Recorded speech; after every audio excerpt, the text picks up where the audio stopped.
শেখ হাসিনা পালিয়ে গেলেই হবে না, আমরা তাকে বিচারের আওতায় আনব।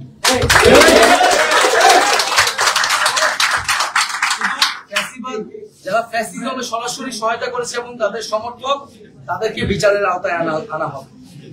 এবং আমরা বলতে চাচ্ছি যে অভ্যুত্থানকারী ছাত্র নাগরিকের সমর্থিত বা প্রস্তাবিত সরকার ছাড়া আমরা কিন্তু আর কোন ধরনের সরকারকে সমর্থন করব না। সেটা সেনা সমর্থিত সরকার হতে পারে বা জরুরি অবস্থা দিয়ে রাষ্ট্রপতি শাসিত সরকার হতে পারে। আমরা এই ধরনের কোন সরকারকে বিপ্লবী ছাত্র জনতা গ্রহণ করবে না। আমরা ঘোষণা করছি যে সকল আমাদের আন্দোলনের শিক্ষার্থী সমন্বয়ক রাষ্ট্র সভা সম্পাদক আক্তার হোসেনকে এখনো জেলে বন্দী করে রাখা হয়েছে, আমাদের সমন্বয়ক ইব্রাহিম নীরব সহ সারা দেশে বিভিন্ন সমন্বয়ক, আন্দোলনকারী এবং নিরপরাধ ব্যক্তিদের গ্রেফতার করে রাখা হয়েছে কারাগারে। আমরা সকল কারাবন্দীদের, এই আন্দোলনের কারাবন্দী এবং এছাড়াও এই ফ্যাসিস্ট রেজিমে যে নিরপরাধ ব্যক্তি এবং রাজবন্দী করে রাখা হয়েছে, তাদেরকে আগামী 24 ঘন্টার মধ্যে মুক্ত করার ঘোষণা করছি। আমরা আমাদের সাথে রাজপথে দেখতে চাই এবং আমরা মুক্তিকামী ছাত্র জনতা প্রতি আহ্বান রাখছি যে তারা যাতে আমাদের কাছ থেকে যে 24 ঘন্টার মধ্যে আমরা যে চূড়ান্ত সরকারের রূপরেখা দিব, তা ঘোষণার আগ পর্যন্ত তারা যাতে রাজপথে অবস্থান করে। এবং এক্ষেত্রে আমাদেরকে সতর্ক থাকতে হবে যে আন্দোলনের সুযোগে এখানে ফ্যাসিবাদের দোসররা এখনো নানান ধরনের অঘটন, নাশকতা, সহিংসতা করে এই আন্দোলনের ন্যায্যতাকে প্রশ্নবিদ্ধ করার চেষ্টা করে যেতে পারে। আমরা আহ্বান জানাচ্ছি সকলের প্রতি, এই দেশ আমার, এই রাষ্ট্রীয় সম্পদ আমাদের, সেক্ষেত্রে কেউ যাতে কোনো ধরনের লুটপাট, সাম্প্রদায়িক হামলা, কোন ধরনের উস্কানিতে কান না পাতে মুক্তিকামী ছাত্র জনতাকেই সতর্ক থাকতে হবে এবং দেশের সম্পদ রক্ষা করতে হবে। আমরা কোনো প্রাণনাশ, কোনো সহিংসতা চাই না। আমরা শান্তিপূর্ণভাবে রাজপথে অবস্থান করব এবং যাদের বিচার করা হবে তাদের একটি প্রক্রিয়া অনুসরণ করে ন্যায় বিচারই আমরা সমাজে প্রতিষ্ঠা করব। আমরা বৈষম্য দূর করার জন্য, সমাজে ন্যায় বিচার এবং জীবনের নিরাপত্তার জন্যই কিন্তু এই এক দফা আন্দোলন ঘোষণা করেছিলাম। সেই ঘোষণার প্রতি যাতে সবাই শ্রদ্ধাশীল থাকে এবং বৈষম্য বিরোধী ছাত্র আন্দোলনের নেতৃত্বে এই অভ্যুত্থান সংগঠিত হয়েছে এবং আমরা আহ্বান জানাচ্ছি যে বৈষম্য বিরোধী ছাত্র আন্দোলন সকলের জীবন এবং জানমালের নিরাপত্তার জন্য মাঠে থাকবে, সে বিষয়ে সবচেয়ে বেশি সতর্কতা দিয়ে আমরা রাজপথে থাকব। এবং আমরা আহ্বান জানাচ্ছি, আমরা ঘোষণা করছি যে যাতে বাংলাদেশে আমরা একটা ঐক্যবদ্ধভাবে এই গণঅভ্যুত্থানের গণঅভ্যুত্থানের মাধ্যমে সরকার প্রদান করেছি, আমাদের এখন ঐক্যবদ্ধ থাকতে হবে। এই ঐক্যবদ্ধ নষ্ট করার সকল পরিকল্পনাকে নস্যাৎ করে দিতে হবে।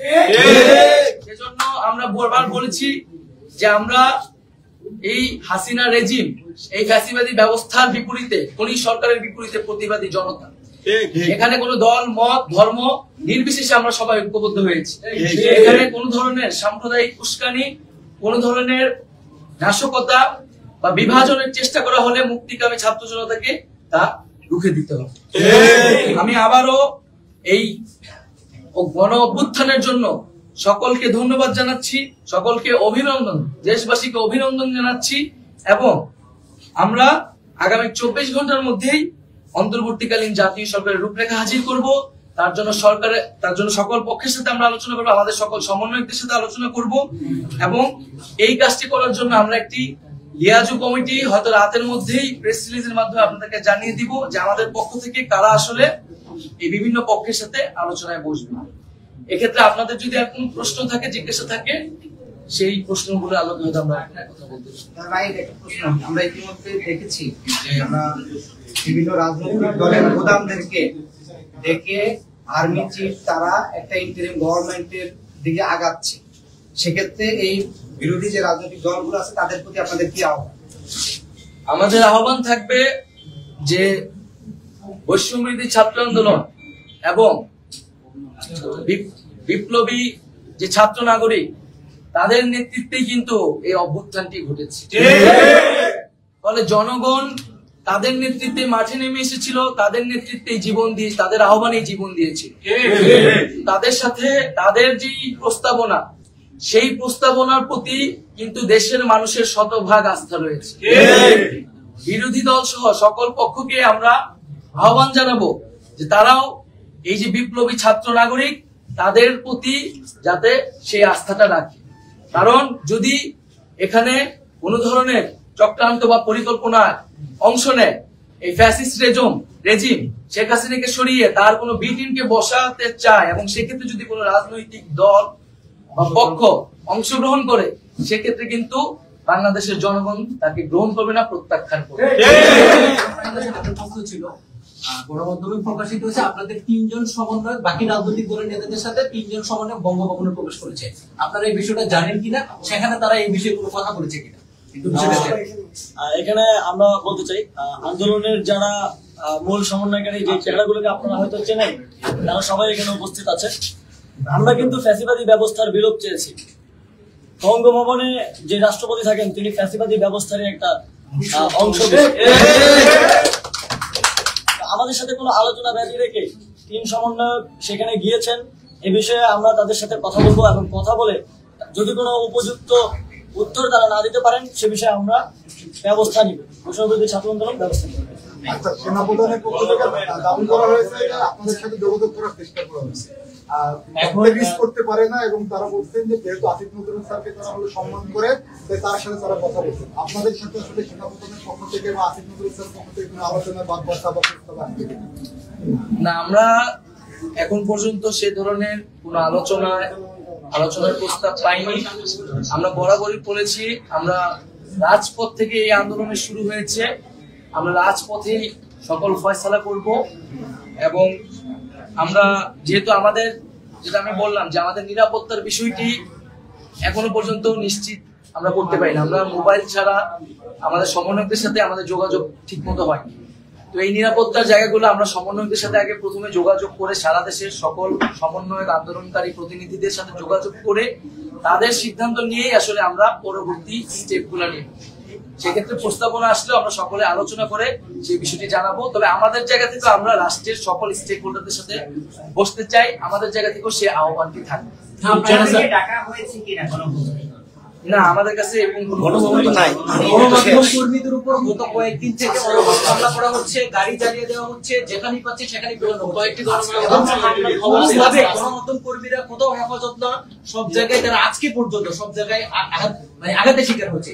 এই বিষয়টা আপনাদের কাছে আমরা পৌঁছাবার চেষ্টা করছি, সে পর্যন্ত যদিও কাজ হয় নাই। গণমাধ্যম কর্মীদের এই যে এত হামলা, সেই বিষয়টা আপনারা অবগত কিনা? বাকি যারা হামলা করছে তাদের বিষয়ে আপনারা কোনো ব্যবস্থা নেবেন কিনা? পরবর্তী গণমাধ্যম কর্মীদের নিরাপত্তার স্বার্থে আপনাদের কোনো বিবৃতি আছে কিনা?